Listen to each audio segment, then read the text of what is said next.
안녕하세요. 케니입니다. 아이에게 숙제를 주기 위해서 영상을 찍고 있어요. 숙제에 대한 설명이 되겠네요. 하지만 이건 제가 체크하거나 할 수 있는 부분은 아니고요. 지금 이제 11시 정도 된 것 같은데, 블루라이트 차단 안경을 쓰고 있었어요. 왜냐면 그걸 안 쓰고 있으면 자려는 생각을 안 하게 되거든요. 뇌가 무의식적으로. 그래서 저걸 쓰고 있었는데 지금 벗고 영상을 하나 찍고 다시 쓰려고요. 자, 이제 어떤 숙제를 해야 되는지에 대해서 설명을 해드릴게요. 이걸 어떻게 해야 되고 왜 해야 되는지를 설명을 해드릴 건데, 저희는 여기에서 포스트잇을 사용을 할 거예요. 그리고 포스트잇을 어떻게 사용하느냐? 두 장의 포스트잇을 쓸 거예요. 한 장의 포스트잇에는 우리가 이제 원하는 문장, 우리가 자주 말하게 될 문장 같은 걸로 쓰시면 되고, 다른 포스트잇에는 그 문장의 핵심 단어, 예를 들어서 제가 어떤 문장을 들었는데 이걸 내 걸로 만들고 싶어. 내지는 오늘 내가 영어로 말을 했었어야 되는데 못했어요. 그러면 그거를 제 걸로 만들고 싶겠죠? 그런 하고자 하는 마음이 일단 기본적으로 있어야 돼요. 어쩔 수가 없습니다. 예를 들어서 She reminds me of my homework. 그렇게 하면은 그녀는 내게 내 숙제에 대해서 상기시킨다라는 말이 되거든요.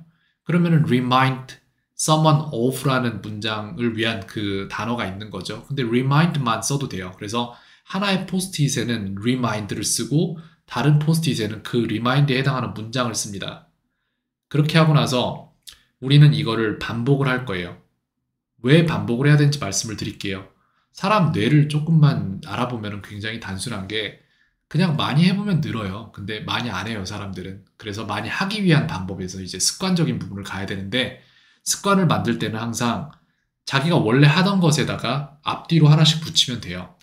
그래서 어떻게 하느냐? 저희가 책상에서 의자에서 이제 공부를 하다가 일어나거나 앉거나 할 거예요. 그런 식으로 할 때 그 두 가지 행동 사이에 하나하나 끼워 넣습니다. 하나의 포스트잇. 하나의 포스트잇은 이제 우리 문장, 그러니까 단어에 해당하는 포스트잇은 저희가 뒤에다 붙일게요. 뒷벽에다 붙일게요. 그리고 문장에 해당하는 포스트잇은 앞벽에다 붙일게요. 그래서 이 두 개를 한꺼번에 볼 수만 없으면 돼요. 좌우도 괜찮고 전후도 괜찮습니다. 내지는 여기랑 여기에 붙여도 되고 두 개를 다 볼 수 없으면 괜찮아요. 그렇게 해서 우리가 아까 제가 말씀드렸죠. 하는 행동 앞뒤로 붙인다고요. 그래서 저는 이걸 어떻게 사용을 했냐면은 제가 의자에서 일어나서 딴 데로 가기 전에 뭔가를 해야 돼요. 뭐냐면은 뒷벽에 있는 단어가 돼도 좋고 문장이 돼도 좋아요. 이 순서는 아무래도 상관없습니다. 단어를 봤어요, 만약에. 그러면은 제가 본 단어는 remind예요. 그죠? 그럼 이 remind에 해당하는 포스트잇이 앞벽이나 옆벽이나 어딘가에 붙어 있을 거예요. 그러면 그 문장을 안 본 상태에서 제가 출력을 해내는 거예요. 머리에서 입으로. 중요한 거예요, 되게. 그렇게 해서 이 단어를 보고 제가 She reminds me of my homework. 이렇게 하면은 처음엔 잘 안 나오겠죠.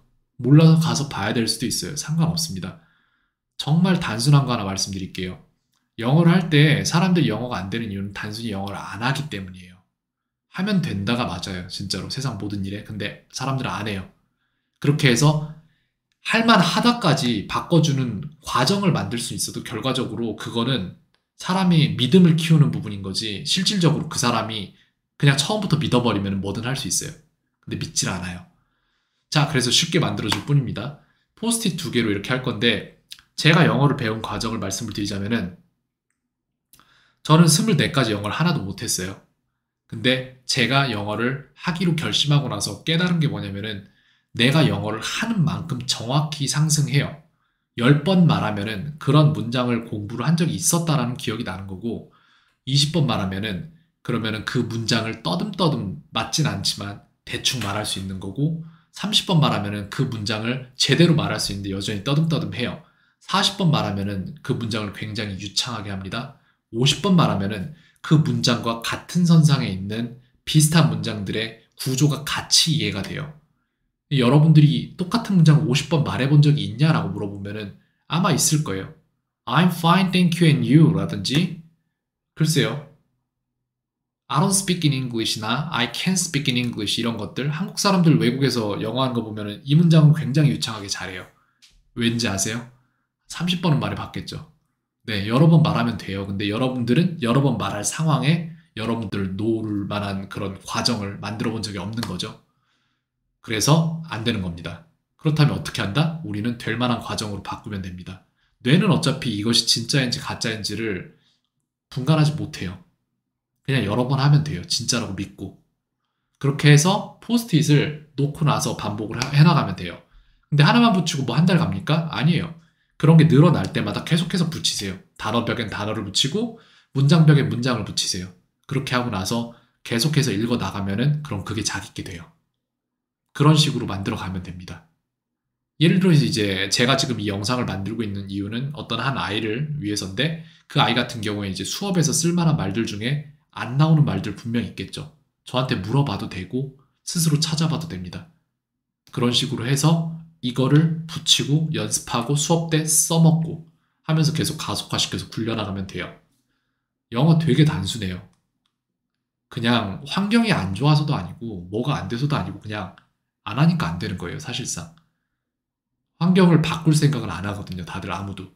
아예 그냥 외국으로 나가지 않는 이상은. 한국에서도 영어 충분히 가능하다고 저는 생각을 합니다. 어쨌건 간에 포스트잇 2개로 영어 숙제를 시작을 할 거예요, 이제. 말했죠? 뒷벽, 앞벽이 됐든 좌벽, 우벽이 됐든 아니면은 뒷벽, 좌벽이 됐든 뒷벽, 우벽이 됐든 상관없습니다. 한 번에 2개를 다 못 볼 환경이면 돼요. 그렇게 해서 일어날 때와 앉을 때 둘 중에 하나씩 읽어내면 돼요. 앉을 때는 어떻게 하냐 그러면 아까 일어날 때 단어벽 보고 문장벽 출력이라고 했죠. 앉을 때는 바로 와서 앉지 말고 문장벽에 가서 거기에 붙어있는 문장들 중에 아무거나 하나를 읽으세요. 그냥 큰 소리로. 그러고 나서 의자에 앉으면 됩니다. 이렇게 평소에 해야 돼요. 습관을 만드는 습관을 만드셔야 돼요. 그거는 여기서부터 시작을 할 거예요. 저 같은 경우에는 습관을 많이 만듭니다. 제가 계속해서. 그런 식으로 하는 법도 나중에 아이가 배웠으면 좋겠어요. 캔이었습니다.